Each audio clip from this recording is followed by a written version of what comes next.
नमस्कार, आपके साथ मैं अतुल अग्रवाल हूं। 2G स्पेक्ट्रम घोटाला मामले में सीएजी की तैयार की गई रिपोर्ट पर सीएजी के ही एक पूर्व ऑफिसर ने सवाल खड़े कर दिए हैं। पूर्व director general RP Singh CAG Vinod Rai की उस रिपोर्ट से सहमत नहीं थे जो विनोद राय जी ने 2G स्पेक्ट्रम घोटाले पर बनाई थी। आरपी सिंह की अगर माने तो रिपोर्ट में उनके हस्ताक्षर दबाव डालकर कराए गए। सिंह ने आरोप लगाया है कि इस रिपोर्ट में घाटे का अनुमान बगैर सबूत के ही लगा लिया गया।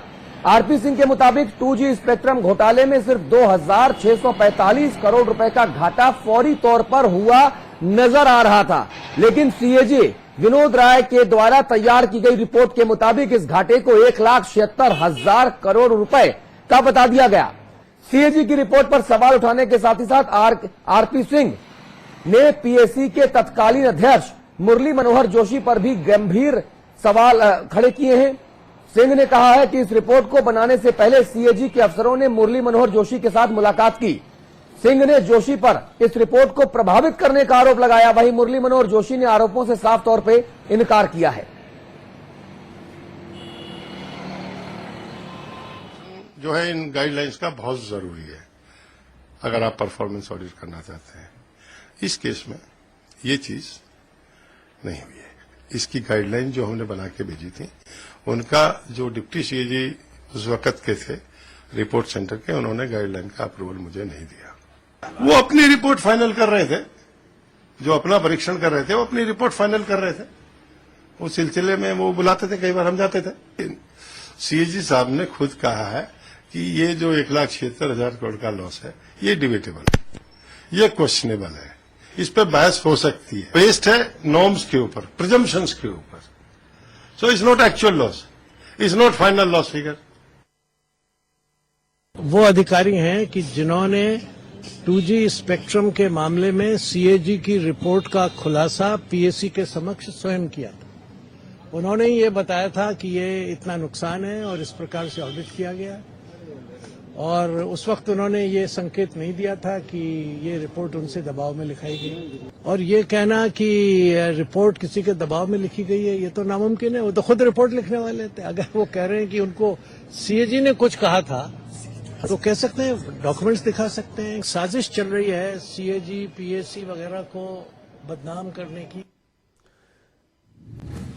इस मुद्दे पर बात करेंगे। अमिताभ अग्निहोत्री हमारे साथ जुड़ गए हैं। अमिताभ जी, मुझे एक चीज बताइए, अगर आरपी सिंह साहब वाकई दूध के धुले हैं और वाकई उनके ऊपर दबाव था, तो ये टाइमिंग खुलासा करने का उन्होंने जो चुना, ये टाइमिंग चुनने पर ही कई सारे सवाल खड़े होते हैं। क्योंकि जब आपके ऊपर दबाव डाला गया तब आप मीडिया में क्यों नहीं आए? तब आपने केंद्र सरकार को चिट्ठी लिखकर गुहार क्यों नहीं लगाई? क्योंकि सीएजी विनोद राय अगर डायरेक्टर जनरल जैसे इतने ऊंचे ओहदे पर बैठे वरिष्ठ ब्यूरोक्रेट्स के ऊपर इस तरह के दबाव डालते हैं तो उन्हें तुरंत आना चाहिए था। अगर वो तुरंत आते तो सीएजी को हटाने की प्रक्रिया महाभियोग के जरिए या दूसरे तरीकों से चलाई जा सकती थी केंद्र की तरफ से। लेकिन ये जो टाइमिंग है, संसद का शीतकालीन सत्र दूसरा दिन, और आज आप सामने आकर तमाम तरह की बातें कह रहे हैं, ये टाइमिंग बड़ी चौंकाने वाली है। देखिए, आरपी सिंह की बात में वजन इसलिए नहीं है, जो आपने कहा वो मूल प्रश्न है। ये देश जानना चाहता है कि जब विनोद राय ने आपसे दबाव, तथाकथित तौर पर दबाव में दस्तखत करवाए, तो आप जब वहां से वापस बाहर निकले होंगे विनोद राय के दफ्तर से, तो आपने देश को भरोसे में क्यों नहीं लिया? पहला सवाल, आपने सरकार को भरोसे में क्यों नहीं लिया? या जो काम आपने इंडियन एक्सप्रेस को कल इंटरव्यू देके किया और आज टेलीविजन चैनल्स पर जो काम आप कर रहे हैं, तब भी आप ये काम कर सकते थे। और आप उस प्रक्रिया में हिस्सेदार थे। विभाग की तरफ से आप डिप्यूट किए गए अधिकारी थे सीएजी में, जो उस पूरी की पूरी रिपोर्ट को लिखने की टीम थी, उसमें आप शामिल थे। तीसरी बात, आप पीएसी के समक्ष प्रस्तुत हुए। आपने मुरली मनोहर जोशी की अध्यक्षता वाली पब्लिक अकाउंट्स कमेटी में जब जिरह हुई तो आपने विभाग का पक्ष रखा, और उस वक्त आपने विनोद राय की अध्यक्षता वाली पीएसी की सीएजी द्वारा तैयार रिपोर्ट का साथ दिया, उसको जेन्युइन बताया। उसी parliamentary account committee, parliament account committee में, पब्लिक अकाउंट कमेटी में। तो आज आपको सब चीज झूठ लगने लगी। भाई, जिस आदमी से, बड़ा सरल उदाहरण दूं, जिस आदमी से दरोगा जबरदस्ती बयान लिखवा लेता है, वो भी अदालत में पहली पेशी पर ये बात कह देता है मजिस्ट्रेट से कि साहब हमको 3rd डिग्री देके ये साइन कराए गए। ये आरपी सिंह जब पीएसी में गए तब भी ये बात बोल सकते थे पीएसी में कि ठीक मैं है। इससे सहमत नहीं हूं, ये मुझे जबरदस्ती से साइन कराएंगे। और कोई मान सकता है कि सीएजी किसी सरकारी अधिकारी को, वो भी बड़े स्तर के अधिकारी को, दबाव में डालकर दस्तखत करवा ले? इससे पहले तो ऐसा कोई दृष्टांत भारत में नहीं आया अभी तक। जी नहीं मुझे अमिताभ लगता है- जी, बड़ा सवाल यहां पर ये खड़ा होता है, ये आप आरपी सिंह साहब कह रहे हैं कि ये रिपोर्ट लिखे जाने के पहले विनोद राय साहब ने पीएसी यानी पब्लिक अकाउंट्स कमेटी लोक लेखा समिति के अध्यक्ष मुरली मनोहर जोशी से मुलाकात की, तो कौन सा अपराध कर दिया? क्योंकि सीएजी की रिपोर्ट संसद में रखे जाने के बाद वो जाती तो पीएसी में ही है ना, और अगर पीएसी से सीएजी की किसी समारोह में, सार्वजनिक जगह पर, किसी कॉन्क्लेव में, किसी सेमिनार में मुलाकात हुई, तो फिर आरपी सिंह साहब को उस वक्त बोलना चाहिए था कि देखो भैया इन दोनों की मुलाकात हुई, खिचड़ी पक रही है, मैं सहमत नहीं हूं, तब आप चुप रहे। लेकिन आज जब शीतकालीन सत्र शुरू हो रहा है, जब 2014 के चुनाव सामने हैं, जब एफडीआई के मुद्दे पर तमाम तरह से सरकार को घेरा जाने वाला है, जब सत्ता पक्ष विपक्ष एक दूसरे पर हावी होने की जद्दोजहद कर रहे हैं, तब आप भी एक मोहरा बन के सामने आ गए। मैं वही कह रहा हूं, ये दरअसल राजनीति का मोहरा बन गए। अगर विनोद राय या उनके अधिकारी, सीएजी के अधिकारी, अगर भारतीय जनता पार्टी के किसी वरिष्ठ नेता से राजनीतिक अर्थों में मुलाकात करें तो आपत्तिजनक है। लेकिन पब्लिक अकाउंट्स कमेटी एक बहुत ही पायस, बहुत ही पवित्र संस्था है, जिसका एग्जिस्टेंस इस देश की लोकसभा से पहले से है, ठीक बात है। अंग्रेजों के समय से है। उसका अध्यक्ष और उस कमेटी के मेंबर्स, वो एक छोटी संसद है खुद में। हाँ। तो अगर उसमें गवर्नमेंट अधिकारी कहीं इंटरेक्शन में आए हो, तो मैं इसको बहुत अनैतिक या कोई ऐसी कदाचार नहीं मानूंगा। हाँ। ये नहीं कहूंगा कि ये कदाचार हो गया। हाँ। और ये सब चीजें आज, जैसा कि आप कह रहे हैं अतुल जी, आज जब पार्लियामेंट में अखाड़ा खुद गया, वहां दो दो हाथ हो रहे हैं, तो आरपी सिंह जी को ये सारा तत्व ज्ञान समझ आया। ये समय पर क्यों नहीं समझ आया? हाँ। आरपी सिंह ने जिस संविधान की शपथ ली होगी नौकरी ज्वाइन करते समय, उन्होंने भी उसके साथ न्याय नहीं किया। हाँ। अधिकारी के साथ ये व्यवस्था होती है सर्विस रूल के तहत कि आप बिना भय और पक्षपात के काम करेंगे। आपने भय में दस्तखत क्यों किए? आप इतने कमजोर अधिकारी थे कि आपसे कोई भी कहीं भी दस्तखत करा ले, तो इस देश का दुर्भाग्य कि आप जैसे अधिकारी को इतने वर्ष तक रखा क्यों? अमिताभ जी, मुझे जो लग रहा है यहां पर, क्या ये पूरा का पूरा जो मामला है, ये आरपी सिंह साहब की एक राजनीतिक पेंशन लेने की जो मंशा है, वो बलवती हुई क्या? तभी इंडियन एक्सप्रेस के पहले पत्रकार को उन्होंने एसएमएस किया, सिर्फ इंडियन एक्सप्रेस के पत्रकार को एसएमएस किया उन्होंने, बाकी किसी को नहीं किया। आप प्रेस कॉन्फ्रेंस कर सकते थे, प्रेस कॉन्फ्रेंस करते तो तमाम तरह के सवाल होते, क्रॉस क्वेश्चनिंग होती, तो आप एक्सपोज हो सकते थे। तो आपने चुपचाप हिट एंड रन के चक्कर में आपने इंडियन एक्सप्रेस के पत्रकार को एसएमएस किया। जब वो आया, आपने पूरा ज्ञान दिया, वो एज इट इज छप गया, क्योंकि आपने आरोप इतने बड़े बड़े लगाए थे। क्या आपकी जो मंशा लग रही है फौरी तौर पर, वो रिटायर होने के बाद सरकार की तरफ से पेंशन मिलेगी तो मिलेगी, लेकिन राजनीति की मलाई पेंशन के तौर पर खाने के भी जुगाड़ में है क्या? स्वाभाविक तौर पर देखिए, पहला शक तो इसी ओर जाएगा। जो परिस्थिति जन्य चीजें हैं, वो इस ओर इशारा करते हैं कि आरपी सिंह की नीयत साफ नहीं है, और आरपी सिंह मौजूदा सत्तारूढ़ गठबंधन के साथ कहीं न कहीं उन्होंने खुद को अलाइन कर लिया है। ठीक है, ये स्वाभाविक तौर। और विनोद राय की इंटीग्रिटी बहुत हाई पिच की रही है। विनोद राय जब सरकार में इतने लंबे समय तक अधिकारी रहे, उसके बाद सीएजी हुए, विनोद राय की विश्वसनीयता पर, उनकी प्रामाणिकता पर कभी कोई उनके पूरे सर्विस करियर में उंगली नहीं उठी। लेकिन जिस ढंग से आज आरपी सिंह को मोहरा बनाया गया, वो ठीक नहीं है। संवैधानिक संस्थाओं का अवमूल्यन अगर आप करेंगे तो आज ठीक है, भारतीय जनता पार्टी विपक्ष में है, कांग्रेस सत्ता में है, कल भाजपा सत्ता में आएगी, कांग्रेस विपक्ष में आएगी। ये संवैधानिक पद जो है, संवैधानिक संस्थाएं हैं, इनका मूल्य नहीं बचेगा तो देश चलना बहुत मुश्किल हो जाएगा। जाहिर तौर पे देश चलना और अधिकारियों को कम से कम राजनीति के दाव पेचों से दूर रहना चाहिए। ये अखाड़ा नेताओं के लिए छोड़ देना चाहिए जी। लेकिन हैरत, मुझे लगता है आरपी सिंह इसमें गलत हाथ आजमाने आ गए जी। लेकिन हैरत तब होती है अमिताभ जी, जब रिटायरमेंट के बाद इस तरह से जो है वो राजनेता बनने की इच्छा बलवती होती है और इस तरह के तमाम ऊल जुलूल आरोप लगाए जाते हैं। आरपी सिंह साहब कह रहे हैं कि साहब, ये खुद सीएजी विनोद राय ने माना और डिप्टी सीएजी साहब ने माना कि साहब ये जो एजम्पशन है, ये रिपोर्ट जो है सीएजी की, ये डिबेटेबल है, ये क्वेश्चनेबल है, ये एजम्पशन पर आधारित है। तो भैया अगर कोई भी अनुमान लगाया जाता है अमिताभ जी, तो अतुल, वो तो एजम्पशन पे होता ही है, लेकिन उस एजम्पशन की भी एक थ्योरी है, एक टेबुलेशन थ्योरी है। आप उसके आधार पे आप चेक एंड बैलेंस करके, एरर को न्यूनतम करके आप आगे बढ़ते हैं, और ये तो सीएजी कह रहे हैं। अतुल, आरपी सिंह को यह पता होना चाहिए कि सीएजी की रिपोर्ट सुप्रीम कोर्ट की कॉन्स्टिट्यूशनल बेंच, संविधान पीठ का, जिसको हम पूर्ण पीठ भी कहते हैं, हाँ। उसका फैसला नहीं होता। हाँ, सीएजी एक आकलन रखती है कि सरकार का फला डिपार्टमेंट ठीक चला, उसने फाइनेंशियल इरेगुलरिटीज की या नहीं की। ठीक बात है। ये लिखा पढ़ी वो भेज देती है संसद में, फिर भारत की संसद उस पर डिबेट ही तो करती है, तब वो एक फाइनल व्यू लेती है। इसमें कौन सी नई और हैरानी की बात आरपी सिंह देश को बता रहे हैं कि सीएजी की रिपोर्ट पर बहस हो सकती है? स्वाभाविक है, बहस के लिए ही बनती है रिपोर्ट, नहीं तो उस रिपोर्ट को संसद भेजने की जरूरत कहां? ठीक बात है। अगर वो रिपोर्ट अंतिम हो तो भारत की सबसे बड़े जनपंचायत में क्यों भेजी जाती है? पीएससी में जाती है, फिर पीएससी उस पर फाइंडिंग देती है, फिर पार्लियामेंट में जाती है वो रिपोर्ट, तब जाके उसका एक फाइनल व्यू सरकार लेती है। तो कहां कभी किसी ने क्या ये बोला इस देश में कि सीएजी की रिपोर्ट अंतिम है? वो गीता है, वो बाइबिल है, हाँ, लेकिन सीएजी की रिपोर्ट एक रास्ता जरूर दिखाती है, इशारा जरूर करती है पुख्ता तथ्यों के आधार पर। वो कर्नल रंजीत का उपन्यास नहीं होती सीएजी की रिपोर्ट। ठीक बात है। अब आने वाले दिनों में देखना होगा कि अब आरपी सिंह साहब किस पद से नवाजे जाते हैं, या इस मामले में किस तरह से आगे दूसरे दांव पे चले जाएंगे। फिलहाल संसद के बाहर इस मुद्दे पर हंगामा जरूर बरपा हुआ है। अमिताभ जी आप रहिए, एक और खबर लेते हैं, महत्वपूर्ण खबर है, उत्तर प्रदेश से जुड़ी हुई है। इलाहाबाद हाई कोर्ट ने उत्तर प्रदेश की अखिलेश यादव सरकार को जमकर फटकार लगाई। कल अदालत ने सवाल पूछा कि क्या यूपी सरकार उन आतंकवादियों को पद्म भूषण देने की इच्छा रखती है जिन पर अलग अलग जगहों पर बम धमाके करने के आरोप लगे हैं।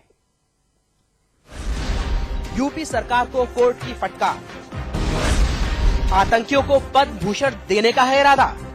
जी हां, यही वो सवाल है जो पूछा है इलाहाबाद हाई कोर्ट ने।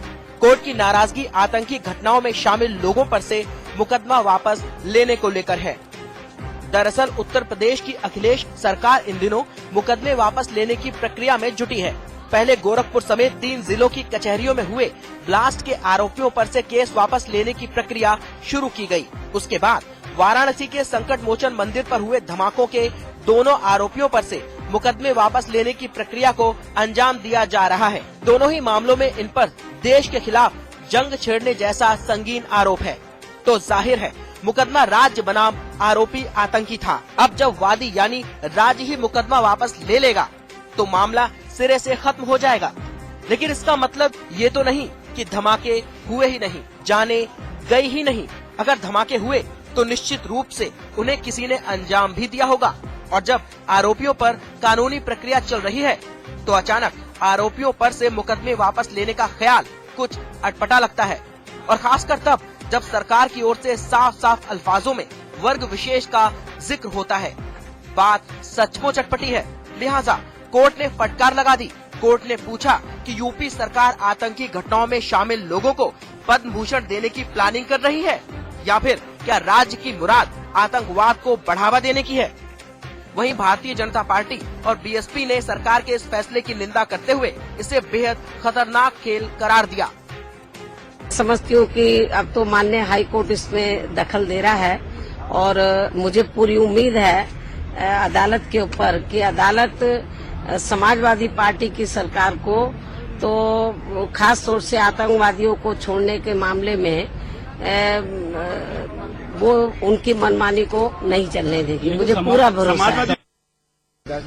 कोर्ट की टिप्पणी बिल्कुल ठीक है और हम सब लोग चाहते हैं कि ऊपर केस चलना चाहिए।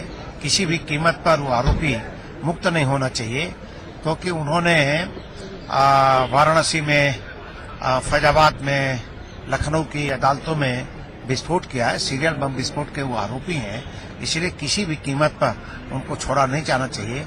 और जो उनको छोड़ने की वकालत करता है, मैं समझता हूँ देश के साथ ठीक काम नहीं कर रहा है।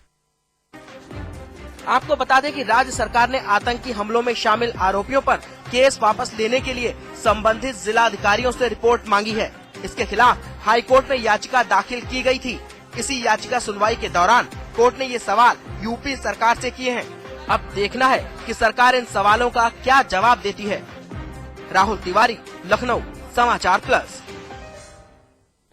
मैं चाहता हूं कि अदालत ने जो कहा वो अक्षरशः मैं आपको यहां पर पढ़ के सुनाऊं। मेरे पास एक अखबार है। इस अखबार के फ्रंट पेज में जो खबर छपी है वो खबर ये है कि माननीय अदालत ने कहा कि ये तय कौन करेगा कि आतंकवादी कौन है। जब मामला अदालत में है तो अदालत को तय करने दीजिए। सरकार खुद कैसे तय कर सकती है कि कौन आतंकवादी है? आतंकवादियों पर से मुकदमा हटाने की पहल कर क्या सरकार आतंकवाद को बढ़ावा दे रही है? आज आप आतंकवादियों को छोड़ देंगे, कल उन्हें पद्म भूषण देंगे। हमारे साथ याचिकाकर्ता नित्यानंद चौबे और राकेश न्यायिक के वकील हैं आशीष गुप्ता जी। आशीष जी, अदालत की ये जो टिप्पणी है, ये टिप्पणी सरकार के लिए आई ओपनर है, लेकिन लगता है कि शायद राजनीतिक बयानबाजियों के बीच ये टिप्पणी अपना स्थान पा पाएगी। जी बिल्कुल स्थान पा पाएगी, क्योंकि ये कोर्ट का मंतव्य था और कोर्ट ये चाहती है कि इस तरह की आतंकी घटनाओं को ये जो भी आतंकवादी इसमें जो अक्यूज हैं उनको किसी भी तरह से मुक्त न किया जाए। अदालत में कल क्या कार्रवाई हुई, संक्षेप में बताइए। अदालत ऐसा है कि पिछली डेट 31 अक्टूबर 2012 को इसमें नियत थी। इसमें माननीय न्यायालय ने वाराणसी के एसएसपी से प्रोग्रेस रिपोर्ट मांगी थी। इन्होंने प्रोग्रेस रिपोर्ट नहीं सबमिट की स्टेट गवर्नमेंट ने। वनस्पत इन्होंने विड्रा करने के लिए एक रिपोर्ट मांग ली डिस्ट्रिक्ट मजिस्ट्रेट वाराणसी से, जिससे कोर्ट ने अपना कल तक टिप्पणी करते हुए राज्य सरकार को बड़ी फटकार लगाई और उन्होंने कहा कि 27 तारीख को आप बताएं या आप ये अपना जो फैसला है इसको वापस ले रहे हैं या इसको मैं निरस्त करूं। जी बहुत धन्यवाद आपका आशीष गुप्ता जी, बहुत शुक्रिया आपका तमाम बातचीत के लिए। अमिताभ अग्निहोत्री जी, मैं आपसे बात करना चाहूंगा इस पूरे मुद्दे पर। कुछ हो या ना हो, सरकार की भद्द पिटे या ना पिटे, लेकिन सत्तारूढ़ समाजवादी पार्टी ने डाउन द लाइन एक मैसेज तो ट्रेवल जरूर करा दिया है कि भैया हम तो मुसलमानों के सच्चे हितैषी हैं। चाहे हमारे स्टूडियोज में जसवंत सिंह साहब परसों आए हों, उन्होंने अफजल गुरु को दोषी कहने तक से गुरेज किया। 1 घंटे हम झाएं करते रहे, उनसे झिकझिक करते रहे, मगजमारी करते रहे, लेकिन उन्होंने अफजल गुरु को दोषी कहने से इनकार कर दिया। आज सत्तारूढ़ समाजवादी पार्टी इस तरह के फैसले लेकर ही जानते हुए कि अदालत में चैलेंज होगा, अदालत में उनका ये फैसला, ये प्रक्रिया खड़ी नहीं होगी, लेकिन तब भी ये मैसेज भेजने की कोशिश कि हम तुष्टीकरण के लिए खड़े हैं, हम आपके सच्चे हितैषी हैं। ये तो कम से कम सपा को एडवांटेज मिला ही, भले ही कोर्ट से कितनी भी खरी खोटी सुननी पड़ी हो। अतुल, मुझे लगता है ये इस ढंग के जो अग्निधर्मी प्रयोग होते हैं ना, ये कई बार ये पलट बार करते हैं और आपको जिस नफे की उम्मीद से आप ये कदम उठाते हैं उससे नुकसान ज्यादा हो जाता है। पता नहीं मैं अखिलेश जी और मुलायम सिंह जी अतीत से कितना सबक ले रहे हैं। राजीव गांधी ने एक दौर में ये प्रयोग करके देखा। उन्होंने कहा कि मैं एक ही समय में इस देश के हिंदू और मुस्लिम दोनों मानस को संतुष्ट कर दूं। तो शाहबानो केस में उन्होंने सुप्रीम कोर्ट के फैसले को लोकसभा में लाके पलटवा दिया और अयोध्या में राम जन्मभूमि में ताला खुलवा दिया। और उनकी उस वक्त की अर्थमेटिक कहती थी कि अब 100 साल तक कांग्रेस कहीं नहीं जाती, सरकार में रहेगी। लेकिन कांग्रेस अगले ही चुनाव में धराशायी हो गई बुरी तरीके से। ये ध्यान रखना होगा।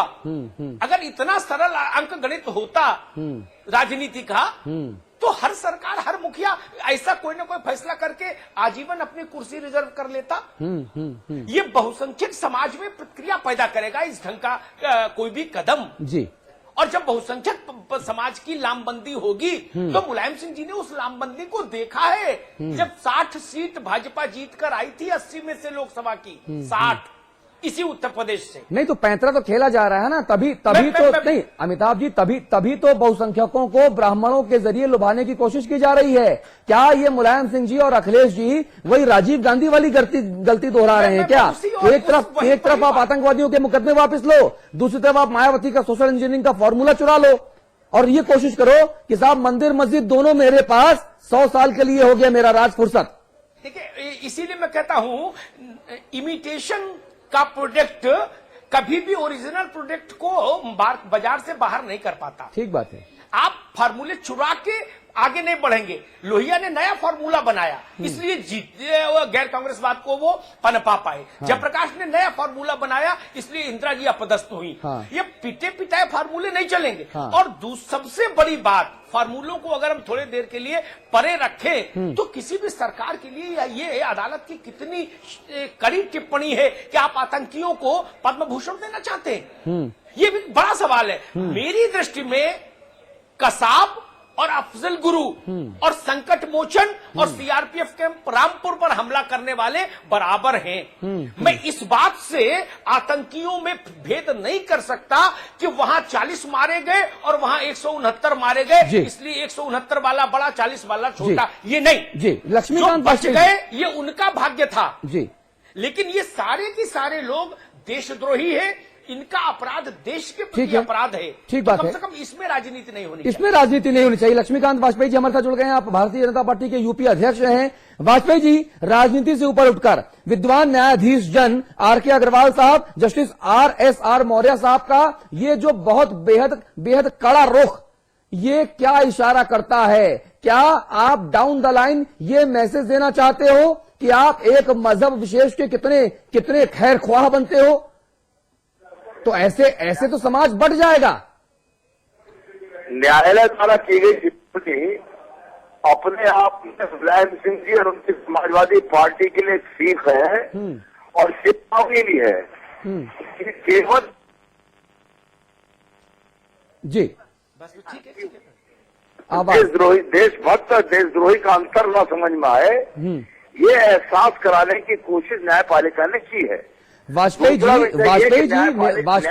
एक बात और कही है जी कि विधायिका और कार्यपालिका जब अपना काम केवल एक सीमित उद्देश्य के लिए अपने कार्य पद्धति निर्धारित कर रही है तो मजबूरन न्यायपालिका को हस्तक्षेप करना पड़ रहा है। न्यायपालिका का संदेश तो इस प्रदेश और देश की राष्ट्रभक्त जनता के नाम है कि सत्ता में बैठे लोग राजनीति के लिए कितना घिनौना खेल खेलते हैं, उस तरफ इंगित किया है माननीय उच्च न्यायालय। और वाजपेयी जी, ये तब है जब फूलपुर से गिरफ्तार वलीउल्लाह नाम का आतंकवादी ये अदालत में कबूल कर चुका है कि जी हां, मेरा बम धमाकों से ताल्लुक है, मैंने इसकी साजिश रची, मैं स्लीपिंग सेल के तौर पे, ट्रांसपोर्टर के तौर पे यहां से वहां हम गोला बारूद लेकर गए, मेरे साथ ये थे। ये सब बयान सामने आने के बावजूद यूपी सरकार क्या घिनौनी साजिश कर रही है? क्या घिनौनी राजनीति कर रही है? क्या सपा जो पार्टी है, क्या प्रदेश में लोगों में विघटन पैदा नहीं हो जाएगा ऐसी राजनीति से? प्रदेश के लोगों में जाति के आधार पर विघटन नहीं पैदा होगा। प्रदेश के लोग राष्ट्रभक्त और राष्ट्रद्रोही के आधार पर विघटन पैदा होगा। राष्ट्रभक्ति के नाम पर सभी धर्म और पंथ के लोग एक साथ खड़े होंगे और ये वोटों के सौदागर ये एक तरफ किनारे अलग थलग पड़ जाएंगे।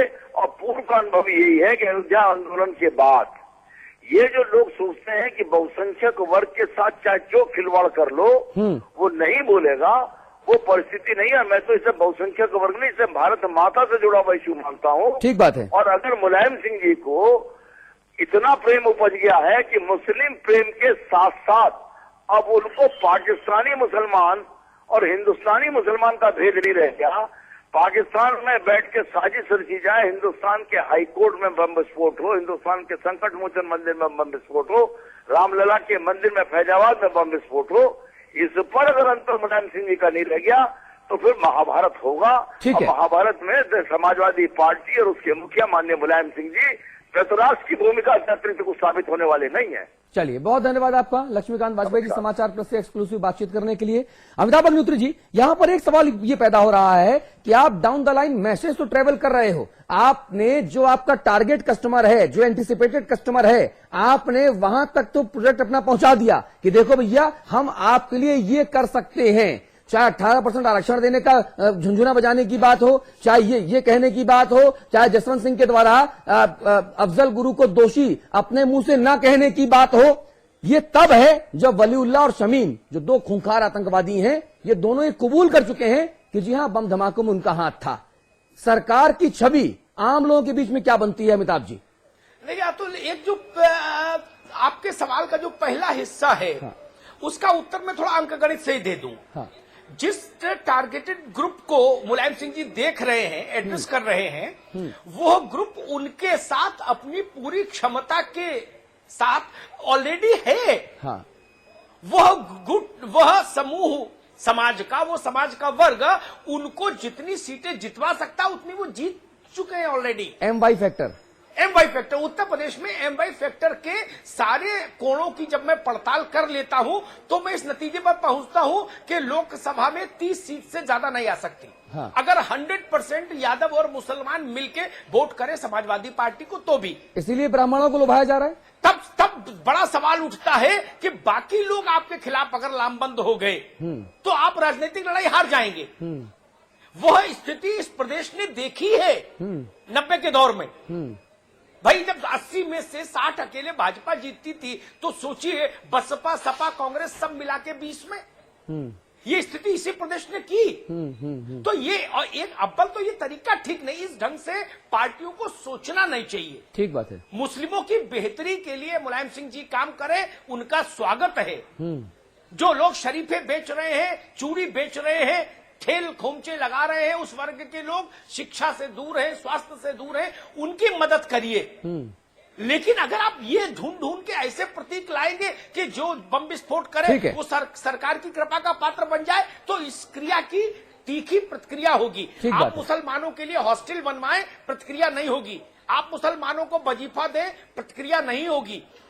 लेकिन जब आप, और मैं तो कहता हूं मुलायम सिंह जी का यह कदम, उनकी सरकार का यह कदम, अखिलेश जी की, यह उत्तर प्रदेश के आम मुसलमान के लिए भी असुविधा पैदा करेगा। जी अमिताभ जी, बहुत शुक्रिया आपका इस तमाम बातचीत के लिए। उत्तर प्रदेश के राजस्व मंत्री हैं अंबिका चौधरी जी, वो इस मसले पर क्या कहते हैं, जल्दी से वो सुनवा लेते हैं। पर बिना उन बातों की बारीकी को देखे हुए आपसे बात करना संभव नहीं। तो भी आपको सुना देते हैं। स्वामी प्रसाद मौर्य, बहुजन समाज पार्टी के महासचिव, वो क्या कहते हैं इस मसले पर। उत्तर प्रदेश सरकार के मनमानेपन पर जो भी टिप्पणी किया है वो स्वागत योग्य है, और यदि किसी भी आतंकवादी को कोई भी सरकार छोड़ेगी तो स्वाभाविक रूप से प्रत्यक्ष और अप्रत्यक्ष रूप से वो आतंकवाद को बढ़ावा दे रही है। समाजवादी पार्टी सरकार का ये कुकृत्य निंदनीय है, जितनी भी निंदा की जाए उतनी कम है। इस विशेष बुलेटिन का वक्त खत्म हो चुका है, लेकिन एक बार चलते चलते मैं इस अखबार में छपी जो टिप्पणी माननीय हाई कोर्ट ने की है इस मुद्दे पर, वो जरूर आपको बताना चाहूंगा। हाई कोर्ट ने कहा है ये कौन तय करेगा कि आतंकवादी कौन है। जब मामला अदालत में है तो फिर अदालत को तय करने दीजिए। सरकार खुद कैसे तय कर सकती है कि कौन आतंकवादी है। आतंकवादियों पर से मुकदमा हटाने की पहल कर क्या सरकार आतंकवाद को बढ़ावा दे रही है। अदालत ने पूछा है कि आज आप आतंकवादियों को छोड़ देंगे और कल उन्हें पद्म भूषण देंगे, ये कहां से जायज है। और इतनी कड़ी टिप्पणी के बाद मुझे लगता है कि उत्तर प्रदेश सरकार की आंखें जरूर खुलेंगी, क्योंकि जो चुनावी प्रक्रिया है 2014 तक का शायद इंतजार ना करना पड़े, जो राजनीति के पंडित कहते हैं। ऐसे में अगर आप मजहब विशेष, जाति विशेष के लिए काम करेंगे तो फिर आपसे नाराज होने वाले लोगों की तादाद बहुत बढ़ जाएगी। ऐसे में उन सबको कैसे साथ लेकर चलेंगे, ये सोचना पड़ेगा, हम सबको मिलकर सोचना पड़ेगा, क्योंकि हम सब इस समाज का हिस्सा हैं। नमस्कार।